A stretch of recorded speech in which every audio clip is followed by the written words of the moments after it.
இது வந்து ஜாதி பிரண்டை, இது நல்ல பிரண்டை. இது கூட நம்ம வந்துட்டு பாருங்கள் பூவெல்லாம் வச்சு அழகாக தான் இருக்குது, நல்லா வளர்ந்துக்கிட்டு இருக்குது. இது வந்து நம்ம வந்துட்டு அப்பப்போ எடுத்து யூஸ் பண்ணிக்கலாம். யூஸ் பண்ணுறதுக்கு யாருக்கும் தெரியலை, அதனால் அது அப்படியே இருக்குது. ஒன்றும் பெருசாலாம் நான் போடலை. இந்த வெங்காயம், சின்ன வெங்காயம் கிலோ 50 ரூபான்னு வாங்கிட்டு வந்து ஊற வச்சுட்டு 2 நாளைக்கு ஒரு வாட்டி இதை தண்ணி எடுத்து ஊற்றிக்கிட்டு இருக்கேன்.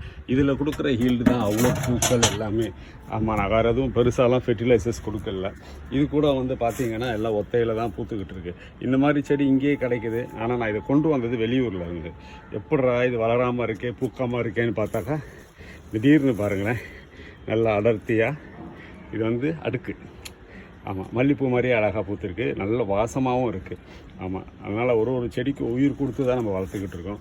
அதே மாதிரி இதெல்லாம் போட்டதுனால நிறைய மல்லியில் வந்து மொட்டு வச்சுருக்கு, ஏகப்பட்ட மொட்டு வச்சுருக்கு மல்லி. சரிங்களா, நம்ம இன்னுமே பண்ணலை. அந்த வெங்காய தண்ணியை ஊற வச்சு 2 நாளைக்கு 3 நாளைக்கு ஒரு வாட்டி அதில் ஒரு கப்பு ஊற்றிக்கிட்டு வரேன். நிறைய கூட ஊற்றுறதில்ல, நிறைய மொக்கு வச்சுருக்கு, நிறைய மொக்கு வச்சுருக்கு. அதே மாதிரி நித்திய மல்லியும் நிறைய இந்த வெயிலுக்கு பூக்காமல் இருந்தது பூக்குது, சூப்பராக பூத்துக்கிட்டு வருது. இந்த செடி கூட நல்லா பூக்குது. அதே மாதிரி ஸ்பீக்கர் பூ, இது கூட சூப்பராக பூத்துக்கிட்டு இருக்கு.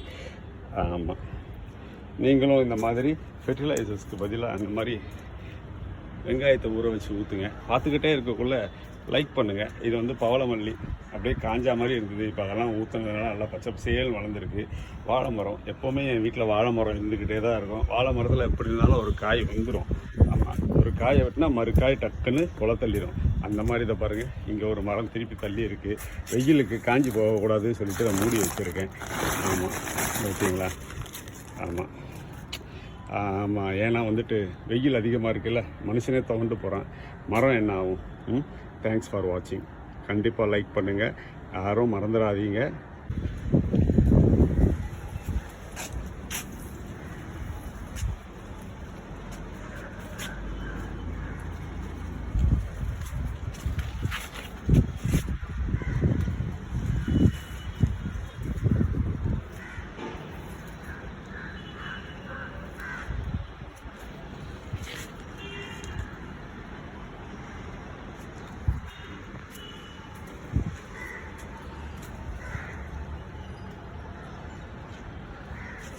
வீட்டில் ஒரு செடி வாடாமல்லி வைக்கணும்னு சொல்கிறாங்க சாஸ்திர பிரகாரம். ஏன்னா அது வாடாமலே இருக்கும், வீட்லேயும் அந்த மாதிரி எல்லாருமே வாடாமல் இருப்பாங்கன்றனால நான் வச்சேன். நிறைய இருந்துச்சு, காடு மாதிரி எல்லாத்தையும் வெட்டி தள்ளிட்டு.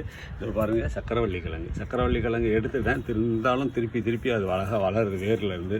சரி, நடுவில் வந்துட்டு சின்ன வெங்காயத்தை நட்டு வச்சுருக்கேன், வளரட்டும் அப்படின்ட்டு. ஆமாம், நீங்களும் இந்த மாதிரியெல்லாம் வச்சு பாருங்கள். பார்த்துக்கிட்டே இருக்கும்போது லைக் பண்ணுங்கள். இதற்கு வெங்காய தண்ணினால் சிகப்பு வந்து என் ஒய்ஃபு பூக்கவே பூக்காது சொன்னா போல். ஆனால் இந்த வாட்டி சிகப்பு ஈக்குவலாக நிறைய பூத்துருக்கு. ஆமாம், கோயிலில் வந்துட்டு தெருவில் வந்துட்டு பெருமாள் வந்துக்கிட்டு இருக்காரு, அதுக்காக ப்ரிப்ரேஷன் பண்ணிக்கிட்டு இருக்காங்க. ஸோ அதுவும் பாருங்கள், சாமிக்கு கொஞ்சோண்டு வச்சு கொடுப்போம், சாயந்தரமாக இதை கொடுப்போம், கோயிலுக்கு தான் கொடுக்க போகிறோம். ஆமாம், எல்லோரும் லைக் பண்ணுங்கள், பார்த்துக்கிட்டே இருக்காதீங்க. தேங்க்ஸ் ஃபார் வாட்சிங். சாமி வந்துருச்சுங்க, என் ஒய்ஃப் அவசரமாக ஓடுறாங்க, பூவை கட்டி எடுத்துகிட்டு போகலான்னு பார்த்தா அதுக்கு சண்டை போட்டுட்டு போகிறாங்க.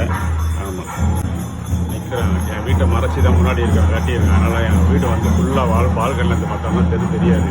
வீட்டை நாங்கள் யாரும் இல்லாத நேரத்தில் திருட்டுத்தனமாக பிடிச்சி கட்டி வந்துருச்சுங்க.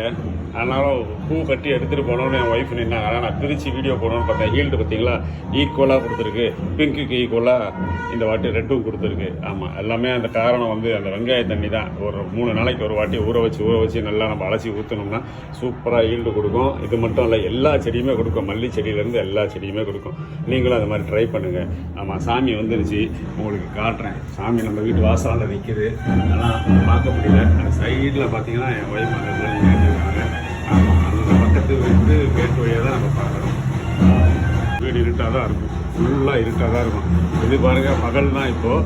ஆனால் லைட் இல்லாமல் இந்த வீட்டுள்ளே இருக்கவே முடியாது. ஃபுல்லாக லைட்டு இல்லாமல் இந்த வீட்டுள்ளே இருக்கவே முடியாது. அந்த மாதிரி வீட்டை வந்து மறைச்சி கட்டி வச்சுருக்காங்க. இதை பாருங்கள், எவ்வளோ தூரத்துக்கு எடுத்து கட்டியிருக்காங்க. இது வந்து பொதுவான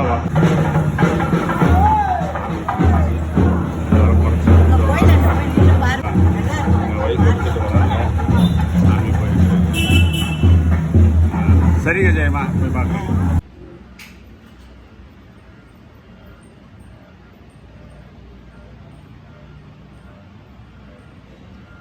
நல்லா ஈல்டு கொடுத்துருக்கு, நல்லா சரிக்கு சமமாக அழகாக பூத்துருக்கு. பார்த்தீங்களா எப்படி அழகாக மடிச்சிருக்காங்கன்னு. பூ கட்டுறது கூட ஒரு பெரிய கலை தான். அது கூட அவ்வளோ அழகாக செஞ்சுருக்காங்க. சரிக்கு சமமாக கடைசி வரைக்கும் கரெக்டாக மாறி மாறி வந்திருக்கு. நல்ல ஈல்டு, சரியான ஈல்டு. ஆமாம், சாயந்தரம் கோயிலில் கொண்டு போய் கொடுத்துருவாங்க. எல்லோரும் லைக் பண்ணுங்கள், பார்க்குறதோடு இருக்காதீங்க. தேங்க்ஸ் ஃபார் வாட்சிங்.